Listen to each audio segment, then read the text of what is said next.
દરેક નીતિની સામે કાયદાની રીતે ઊભો રહેતો એસએસકે ન્યૂઝ ચેનલ।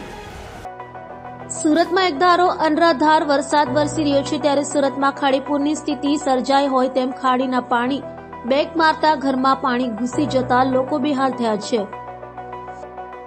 સુરતમાં પડી રહેલા અનરાધાર વરસાદના પગલે ભારે ખાના ખરાબી સર્જાઈ છે। સુરતમાંથી પસાર થતી ખાડીઓના જળસ્તરમાં વધારો થયો છે, જેના કારણે હાલ પાણી બેક મારી રહ્યા હોવાથી ખાડીપુરની સ્થિતિ સર્જાઈ છે। મીઠી ખાડીના કારણે લિંબાયત વિસ્તારમાં પાણી ભરાવાની સમસ્યા સર્જાઈ છે। ઘરમાં પાણી ભરાઈ જતા લોકોને હાલાકીનો સામનો કરવો પડી રહ્યો છે। બીજી તરફ રસ્તાઓ પાણીમાં ગરકાવ થઈ જતા વાહન ચાલકોને પણ પરેશાનીનો સામનો કરવો પડી રહ્યો છે। તો ભેદવાડ ખાડીમાં પણ પાણીની જળ સપાટી વધી રહી છે, જ્યારે સીમાડા ખાડી કામરેજ વિસ્તારમાંથી પસાર થતી હોવાના કારણે સીમાડા અને સરથાણા વિસ્તારમાં સીમાડા ખાડીના પાણી બેક મારી રહ્યા છે, જેના કારણે હાલ રસ્તાઓ પર પાણી ફરી વળ્યા છે।